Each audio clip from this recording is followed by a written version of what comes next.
Salam əziz izləyicilər. Bugün sizinlə su çiçəyi xəstəliyi haqqında təcrübələrimi bölüşmək istəyirəm. Videodan gördüyünüz kimi qızım su çiçəyi xəstəliyinə yoluxmuşdu. İlk olaraq alnında 2 səpki yaranmışdı və heç ağlıma gəlməmişdi ki, bu su çiçəyinin səpkiləri olar. Qızımın inək südünə qarşı allergiyası olduğu üçün şokolad yediyimə görə səpdiyini fikirləşmişdim. Həmin gün uşağı çimdirməliydim və çimdirdim.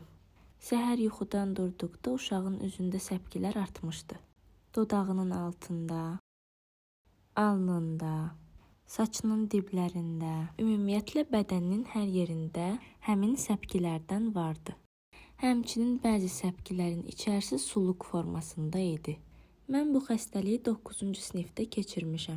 Buna görə də suluq formasında səpkilər artıq mənə tanış gəldi. Su çiçəyi zamanı ilk göstəriləcək tibbi yardımlardan biri səpkilərin üzərinə fukarsin dərmanının çəkilməsidir. Əvvəllər zilyonka brilyant yaşılı çəkirdilər. İndi isə bu qırmızı məhlulu məsləhət görürlər.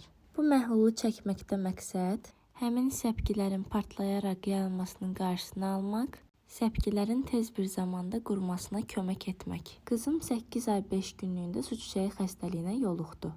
Lakin su çiçəyi peyvəndi isə uşaqlara 1 yaşdan sonra vurulur. 4-6 yaş arası isə ikinci doza vurulur. Qızım peyvənd olmadan xəstəliyə yoluxduğu üçün xəstəliyi biraz çətin keçirdi. 1 həftə qucağımda yatdı. Səpkiləri qaşındırdığı üçün gecələr tez-tez oyanırdı. İlk 3 gün qızdırması oldu. Qızdırması 38 yarıma qədər qalxmışdı. Qızdırması düşsün deyə panadol içirtdim. Bunu da qeyd edim ki, su çiçəyi xəstəliyi zamanı həm kiçiklər, həm də böyüklər aspirin tərkibli dərmanlardan uzaq durmalıdır. Çünki körpələrdə Reye sindromu, həmçinin böyüklərdə qaraciyər fəsadlarına və qanaxmaya səbəb ola bilər. Su çiçəyi zamanı qızdırmanın qalxması normaldır. Bədənin hərarəti qalxaraq bədəndəki virusla mübarizə aparır. Sadəcə qızdırmanın yüksəlməməsinə diqqət yetirmək lazımdır. Qızdırma ilə yanaşı halsızlıq, iştahsızlıq da baş verir. Xəstəlik zamanı səpkilər insanın ağız boşluğunda, daxili orqanlarında da yaranır. Buna görə sitrus meyvələri yeməməyə diqqət edin. Həmçinin bol ədviyyatlı yeməklərdən də uzaq durun. Özünüzü və uşağınızı soyuqdan qoruyun. Bu xəstəlik zamanı tərəddüddə olduğum yeganə şey çimməkdir. Çünki mənbələrdə 2 fərqli fikir irəli sürülür. Birində deyilir 14 gün ərzində qətiyyən çimmək olmaz, digərində isə hər gün çimməli olduğu deyilir. Mən öz təcrübəmə əsaslanaraq deyə bilərəm ki, uşağı çimdirmədim. Çünki soyuq olacağından ehtiyat edirdim. Əgər aranızda su çiçəyi keçirən varsa və yaxud övladı keçiribsə, çimmək və çimməməklə bağlı öz təcrübəsini bölüşsə sevinərəm. Su çiçəyi xəstəliyi hava damcı yolu ilə keçdiyi üçün 21 gün ərzində evdən bayıra çıxmamaq lazımdır. Qızımın səpkiləri 1 həftədən sonra azalmağa başladı. Artıq yeni səpkilər əmələ gəlmir, əvvəlki səpkiləri quruyurdu. Xəstəliyinin 14-cü gününün tamamında həyat yoldaşım su çiçəyinə yoluxdu.